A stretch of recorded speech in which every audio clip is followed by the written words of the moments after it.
Hi everybody, my name's Georgia. I'm the Secretary with the Australia Alopecia Areata Foundation. I'm here with Shell. Hi, I'm Shell Campbell. Shell's our President, and we're going to be having a chat today about understanding alopecia and explaining alopecia. So as if you've seen a live chat before, I'm sure you know. If you have any questions, pop them in the comments. We're keeping an eye on those, and either we'll answer them now or we'll answer them in the comments later on today. So firstly, I'm Shell Campbell. I'm the founder and the president of the Australia Alopecia Areata Foundation. My journey with alopecia started 20 years ago when my son was first diagnosed with the disease. And Georgia? As you can probably tell, I have alopecia myself. I have alopecia areata universalis. I've had it for basically all of my life, and I've been volunteering with the foundation since 2011. Yes. Which feels like a long time ago. But yeah, so the main thing that we wanted to talk about today is what is alopecia. Okay.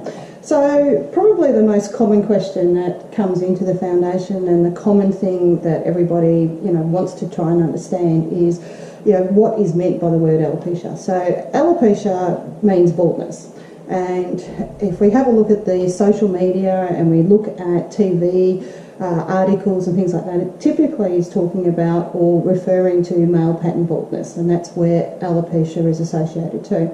So we like to distinguish the fact and make it different with it being alopecia areata. So alopecia areata does actually mean baldness, but it means baldness by a round circular spot, and that's what the areata comes into play. So when someone is diagnosed with alopecia areata, the first sign of that, it will always present in a circular section. Right? It will then change its pattern, and most people, when they're talking about medical conditions, they'll shorten everything. So alopecia areata monolinearis is a single patch that is presented. When we then go into the other variations, so alopecia areata multilinearis is multiple patches that are presented. Most people will just refer to alopecia areata as when they've got a single patch, or even if they've got multiple. They then start to change their terminology when we start to present where we've got a greater loss of hair over our scalp. So when we have minimal hair coverage on our scalp, we start talking about alopecia areata totalis, and most people will either say that I've got totalis or I've got alopecia totalis. When we've got no hair on any part of our body, and so that's our eyebrows, body hair, underarms, eyelashes, nasal hair, it's classed as alopecia areata universalis, and once again most people will just talk about it as being alopecia universalis, talking in that reverse. Yeah. So with all the different types and that, how, if somebody were to ask you what is alopecia, if you're down the street or something like that, how would you explain it in brief? So if it's somebody who actually has alopecia, I typically will just do a very quick introduction and basically explain it in this way. So you have a hair root, you have a hair follicle. Your hair follicle sits within your hair root.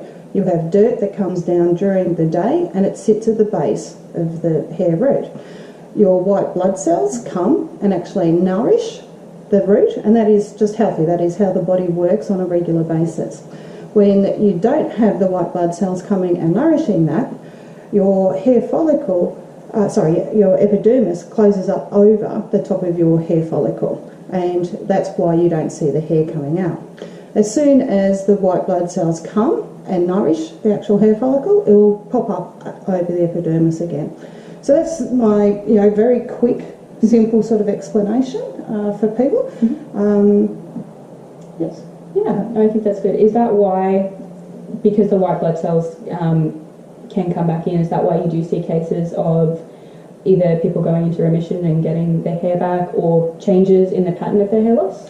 Yeah, so we reproduce our white blood cells every 28 days.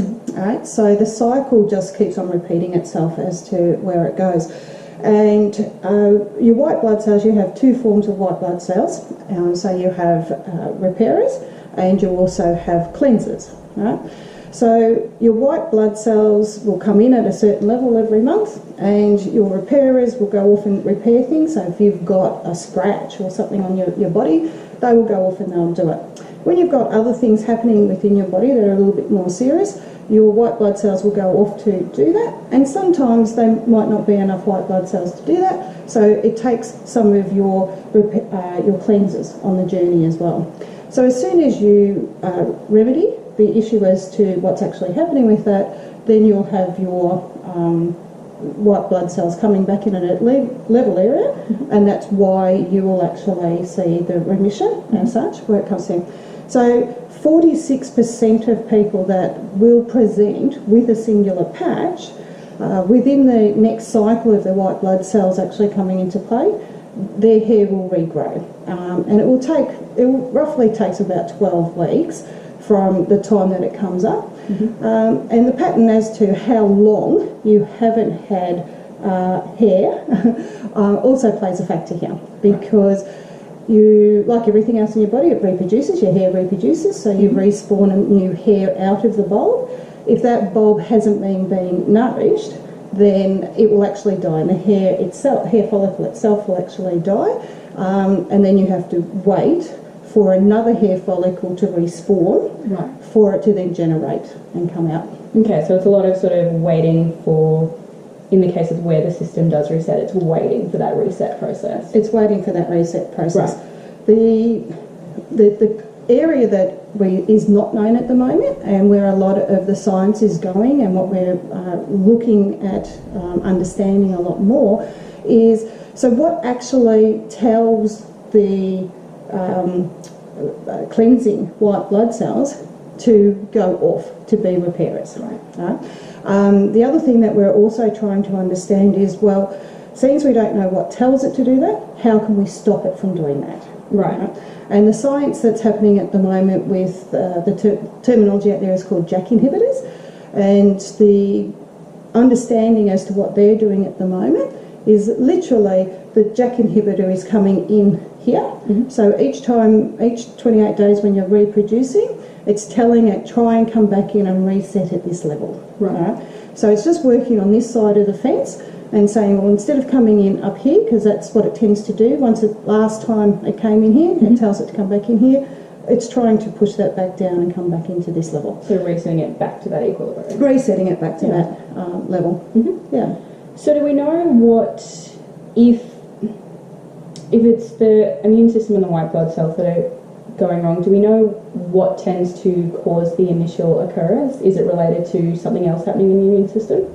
Yeah, so the theory out there and the belief there is that because your white blood cells go off to do a repair, it is the fact that there is something happening in the body for it to repair.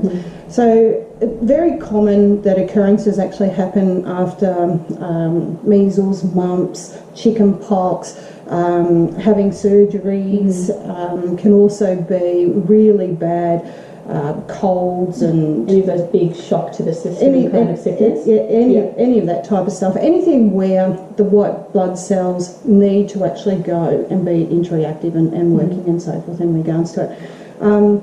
That's why it's really hard to say what actually causes it. Right? We understand that there is a trigger that is there, and the trigger is why the white blood cells are doing it. So we commonly will get questions in, and will be things such as, I changed my diet, and because I changed my diet, my hair grew back. Absolutely, that could be correct for that individual, because they could have been allergic to something they were eating, they could have had an inflamed gut or something to do with their bowel or something like that, and by correcting that component, it meant the white blood cells sort of came back. It's the same as some people say, mine definitely happened because I was stressed or I had a major shock. Right? So when you're stressed, your pituitary gland excretes different levels of enzymes. And so instead of it coming in at this level, it may actually come in at a very different level that is coming through. A shock in that doesn't cause you to get alopecia. It's more the fact that you already have a deposition to getting alopecia. It is really just the fact as to where it's coming in, and then that's what sort of happened. Certainly once you get alopecia, you are stressed in regards to it. Yeah, it's a bit of a chicken and egg thing at that point. Yeah. No, I think I was just having a look back at my list of questions. So I think we've sort of covered a lot of the initial things that we wanted to discuss. Is there anything that, if we're talking about explaining alopecia in people ask, aside from obviously understanding it, but is there anything that you would recommend for people to keep in mind when they're talking about it, and how to talk about it? Yeah, look, I think it just comes down to the age of the individual and the confidence of that individual in talking about it. There's no right or wrong way to explain it. If you're a younger person actually stating that you're sick, you can certainly say that. I've had an incident with my son when he was about 4 or 5, and he was with his mate, and his mate said, "Why don't you have any hair?" And he said, "Oh, because I have bugs that eat my hair." And his friend said, "Well, what sort of bug? Like a caterpillar?" And he said, "Oh, well, I've never seen it." And his mate said, "Well, I'll catch it when it pops out, and then I can show you what it is." So that's not an incorrect example. It's how he was able to explain what was actually happening, to him. I think if anything, it's probably being open and honest about what you've got also helps to generate awareness of the condition. And the more that we're out there explaining what alopecia areata is and trying to distinguish it from the male pattern baldness. And one thing I did forget to mention is that with male pattern baldness, the actual hair root is dead. Yeah. All right. So that's why people with alopecia areata can't go and have hair transplants done, because it's all about nourishing that hair root. Whereas people who have male pattern baldness, by putting the bulb back into an area where they're bald, it will reproduce because their white blood cells and that are working. Yeah, so when I've had to explain sort of that, if I've been talking to younger kids and stuff, I've always described it as male pattern baldness is a little bit like having a car that won't run because there's no petrol in the tank. Yep. Whereas alopecia is more that the actual car itself is broken at that point. Yep. There's a question that's come in the chat that I just want to address, which is what impact does family history have on who develops alopecia, or maybe how their alopecia will develop? Okay, so originally, going back over 75 years ago, it was actually stated that it was the same gender, hereditary for it, and they said at that stage it was like a 75% chance of it. As science has further developed, and even like 20 years ago, it was that either parent could actually pass the gene down. Now the science is saying that there's a 5% chance of it actually presenting when you have a family history of it going through. So it's not a dominant gene, and that is where it sort of comes down as the difference coming through. And I think given the fact that alopecia areata occurs in about 2% of the population across the board, it doesn't sound like it's that much of an increased risk then, having a family history of it, if it's only up to 5%. No. And it has stayed stable with that over at least the last 45 years, where we've had decent types of records that we can look at the history, and certainly the different studies that have been done where we've had 1,200 people under these studies for a long period of time. It has done that, and as we see even within our group, and there might be people out there at the moment, we have twins where we'll have, and they're identical twins. One will have it, one won't. We've got sets of triplets that actually present as one's Areata, one's totalis, and one's universalis. So we've got a myriad of them. Yeah, it's definitely I think more complicated than if one person has it, it's directly passed on like some other genes and conditions are. Yeah. Good. Well, we haven't had too many other questions come through in the chat at this stage. If you are watching this now and just thinking of questions, or if you are tuning in a little later and have some thoughts, feel free to leave them in the comment section. We'll be able to come on there and answer by text.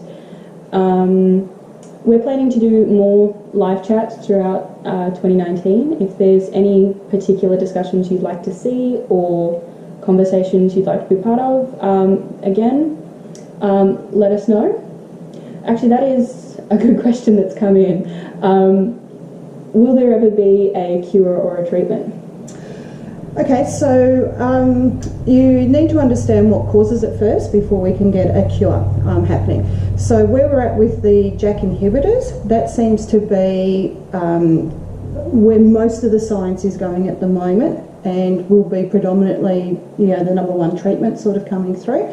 We're still only at phase 3 of those trials, which is very promising, and there will be another 18 months under phase 3.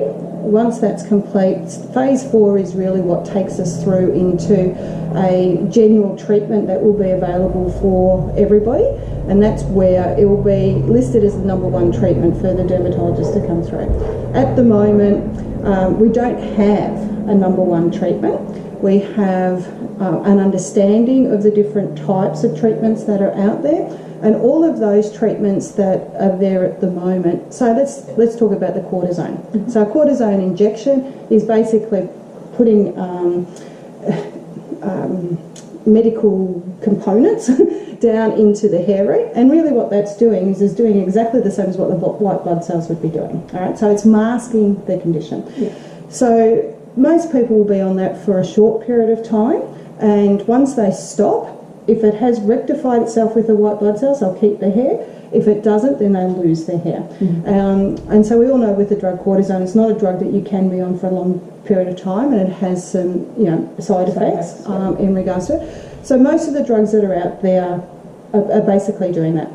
And that's what the difference is with the Jak inhibitors. It's not actually doing that. Mm-hmm. So even though the Jak is being trialled at the moment, and it seems to be where the number one treatment will go to, right, there is still a lot of other research happening around the world. The dermatologists get together once a year. There's 15 countries that are involved, and they get together once a year and they talk about all of the data they are collecting through the various different trials, what's working, what's not working. And we also have immunologists that are peeling back the onion, so to speak. So, when you're a baby, what tells your body where to grow hair in what spots, right? And what tells it to remove the hair as you're growing. So they're looking at all of that, and once we understand that, hopefully, there'll be a cure. That's the aim. Yeah, I think it's there is a lot more research going on at the moment than you necessarily know about, because a lot of things in the research process that can't be announced until certain stages. Yeah. So there is a lot of work going on, but it's a slow process by the nature of research. Obviously, we want to make sure we're gathering as much data as possible. There's a lot of procedures in place for making sure treatments are safe, and I think we're heading in the right direction. And even if this treatment doesn't end up being the number one, obviously our fingers are all crossed, but the information's still good information. It's still learning more about it, and heading in the right direction. And a question did come through also about making treatments affordable. Yes. That's also something that AAAF are working on. It's also something that the researchers are working on. Ultimately, we're aiming to get, if a treatment is approved to be the number one, this is the standard treatment that dermatologists all agree on is the best treatment. We're aiming to get government support through the PBS, the Pharmaceutical Benefit Scheme, to get that treatment actually to people in a way that they can afford and that will actually serve them long term. Yeah. So one of the trials that we're doing at the moment is specifically governed for that aim and that achievement. However, it is a 5-year process to do that. And with diseases where you don't actually die from the diseases, it's a little bit more complex, because the metric that is actually used by the medical board it needs to take into consideration other factors, and those other factors are whether or not there's other comorbidities. So comorbidity is that, for example, if you don't have eyelashes, you may be more prone to getting conjunctivitis. So how much does it cost the government to actually do conjunctivitis treatment as well as your alopecia treatment? So it's a matter of collating the data on comorbidities. It's also about the psychological impact that it actually has, and being able to measure the psychological impact that is there as well. So we're currently a year into that, but yeah, it's not going to happen, in the next 1 or 2 years. But we're aiming and we're collating all of the information so that we can progress it that way. Now, the other question, I don't know if it's come in, but the other question when we're talking about treatment is why is there such a variation in the cost of the different treatments? And that's because it's not actually regulated, right? And the only time it does get regulated is when it is on the PBS. Up until it's regulated, it really is at the mercy of the pharmaceutical company that you're obtaining that from and how they obtain those drugs from the compound pharmacist to make them up, and they do it. I think that's also one of the things that I know we've talked about is, particularly in the trials, a lot of the work that's going on is not just do Jak inhibitors work, but what version of that drug, what type, what dosage, what combination of chemicals specifically is most effective. So the actual drug that's given in one trial might be quite a different compound than what is in another trial. So that's where a lot of, I think, pricing differences and the differences within the trials can be based around that. Yeah, it definitely is. So, for example, we know tofacitinib is on the PBS for rheumatoid arthritis, right? But the makeup of that is specifically to treat that disease, right? The makeup of that, although would be effective for alopecia areata, it's not the same compound as to what we're doing, and so therefore, you're not doing yourself justice of doing it.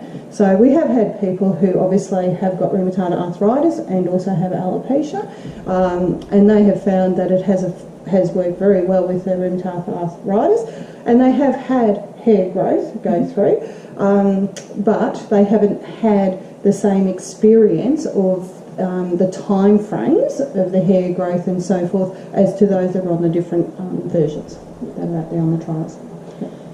I think that is just about everything that's come through at the moment. As I said, if you're watching this later or if you're just thinking about it now and have any questions, please do leave them in the comments. We're often around on Facebook, and we'll be able to answer them via text.